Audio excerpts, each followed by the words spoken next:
अस्सलाम वालेकुम। प्रोग्राम में खुशामदीद। और सबसे पहले आज की अहम खबर, भारत से बिहार के इंतखाबात में प्राइम मिनिस्टर मोदी की भारतीय जनता पार्टी ने बेहतरीन जीत हासिल की है। और ये जीत इसके बावजूद हासिल की है कि कहा यह जा रहा था कि टफ टाइम मिलेगा बीजेपी को और शायद वो बिहार के इंतखाबात हार भी जाए, लेकिन हैरानकुन कामयाबी हासिल की है। 2/3 मेजॉरिटी तकरीबन मिल चुकी है इस वक्त भारतीय जनता पार्टी और उनके इंतखाबी इत्तेहादी को।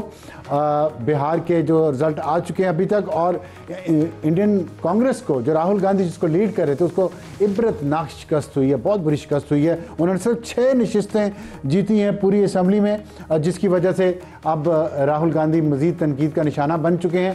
पहले लग ये रहा था कि उन्होंने जो वोटर फ्रॉड की बात की थी और उन्होंने रिगिंग के इल्ज़ाम भी लगाए हैं इस इंतखाबात में, लेकिन इतनी ज़्यादा रिगिंग नहीं हो सकती कि एक तरफ 6 सीटें और एक तरफ 208 सीटें तकरीबन बीजेपी और उनकी इत्तेहादी जमात बिहार में अब तक जीत चुकी है। बहुत बड़ी कामयाबी और इसके बहुत दूर असरात होंगे इंडिया की सियासत पे। मोदी इस वक्त इंडिया के सबसे ताकतवर लीडर के तौर पे उभरे हैं। उनके पास वक्त है कि वो अपनी इस ताकत को इस खित्ते की, इंडिया के अवाम की बेहतरी के लिए भी इस्तेमाल कर सकते हैं और उनको मज़ीद जंगों में भी उलझा सकते हैं। ये फैसला करना 75-76 साल मोदी साहब के हाथ में है कि वो इस खित्ते को और अपने मुल्क इंडिया को एक पुरअमन रास्ते पे ले जाना चाहते हैं, एक खुशहाल रास्ते पे ले जाना चाहते हैं, या इस जीत के बाद वो उसी जंगी जुनून को कायम रखेंगे जिसकी बुनियाद पर उन्होंने बिहार के इंतखाबात में जीत हासिल की है। और इसके असरात बंगाल के होने वाले इंतखाबात में भी बहुत पड़ेंगे।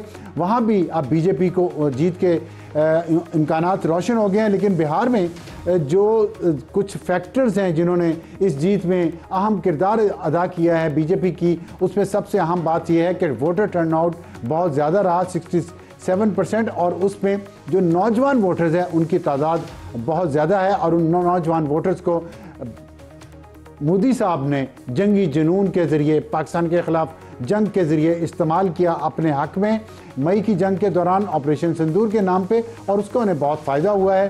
पाकिस्तान एक दफ़ा फिर फैक्टर है इंडिया के इंतखाबात में जो मोदी की जीत का बायस बना। और साथ वहाँ की जो ख़वातीन हैं उनके लिए जो पॉलिसी वहाँ के नीतीश कुमार, जो वहाँ के चीफ मिनिस्टर हैं, उन्होंने जो अनाउंस की और 10-10 हज़ार रुपया हर खातून को वहाँ पे दिया गया।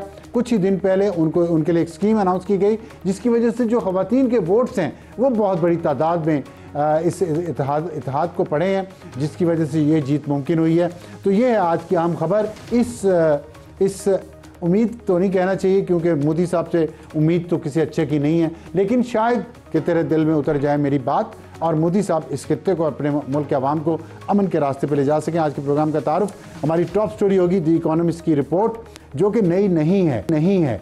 इसमें जो कुछ आया है वो पहले भी आ चुका है, लेकिन इसके आने की इस वक्त वजूहात क्या हैं और इससे क्या खान साहब की सियासत को नुकसान पहुंचेगा, जो उनको फ़ायदा होगा या कुछ भी फ़र्क नहीं पड़ेगा, इस पर हम बात करेंगे। और इसमें हमें ज्वाइन करेंगे सेनेटर अफनानुल्लाह, रहनुमा है पाकिस्तान मुस्लिम लीग नून, और शौकत यूसुफजई, रहनुमा है पाकिस्तान तहरीक इंसाफ। और हमारा आज का टेलेंडर होगा कि मौलाना फजलुर रहमान जो JUI के अमीर हैं, वो बांग्लादेश के दौरे पे हैं और वहाँ पे उन्होंने एक ऐसे इज्तिमा से खिताब किया है जो आपकी, उसमें इतने लोगों की तादाद है कि आपकी आंखें खुली की खुली रह जाएंगी। इससे पहले पीर साबिर शाह जो मुस्लिम लीग नून के लीडर हैं, हज़ारा से, एबटाबाद के करीब एक जगह है वहाँ से, और वो जब गए वहाँ पे उनकी भी बहुत फॉलोइंग है। तो इससे लगता है कि पाकिस्तान और बांग्लादेश के लोगों का जो आपस में पीपल टू पीपल कांटेक्ट बढ़ रहे हैं। ये हम अपने टेलेंडर में बताएंगे।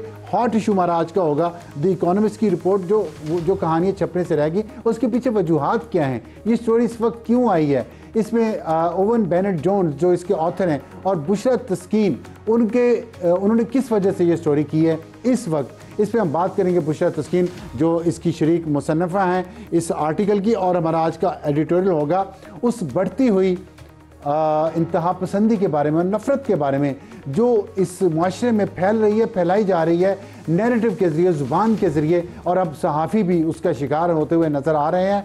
और हमारा आज का एडिटोरियल होगा खबर लीजिए दहन बिगड़ा, इतनी नफ़रत क्यों फैलाई जा रही है। शुरू करते हैं हमारी टॉप स्टोरी से, और हमें ज्वाइन किया सेनेटर अफनानुल्लाह साहब ने जो रहनुमा है पाकिस्तान मुस्लिम लीग नून के, और शौकत यूसुफजई जो रहनुमा है पाकिस्तान तहरीक इंसाफ के। शौकत साहब, आपसे मैं अगर बात का आगाज़ कर लूँ, ये जो इकोनॉमिस्ट ने स्टोरी आज दी है, और ज़ाहिर है ओवन बेनेट जोन्स बहुत एक मशहूर और क्रेडिबल जर्नलिस्ट हैं, क्या ये स्टोरी के बाहर आने से पूरी एक इस पे एक डिबेट शुरू हो चुकी है कि क्या एक न्यूक्लियर पावर स्टेट को जब इमरान खान वज़ीर आज़म थे तो इस तरीके से चलाया जा रहा था जिस तरह इस रिपोर्ट में कहा गया। हालांकि इसमें कोई नई बात तो नहीं है बहुत ज़्यादा, लेकिन इस तरह इंटरनेशनल मीडिया में पाकिस्तान के बारे में, पाकिस्तान के वज़ीर आज़म के बारे में इतनी तवहम परस्ती, आप समझते हैं ठीक है ये होनी चाहिए, इससे कोई नुकसान नहीं होता? बिस्मिल्लाहिर्रहमानिर्रहीम, बहुत शुक्रिया। देखिए, ये कोई पहली दफ़ा नहीं हुआ है, कैरेक्टर असैसिनेशन पहले भी हुआ है और अब तो देखें वो दोनों इमरान खान और बुश भी दोनों जेल के अंदर। कैरेक्टर असैसिनेशन क्या है? ये सिलसिला अभी भी जारी है।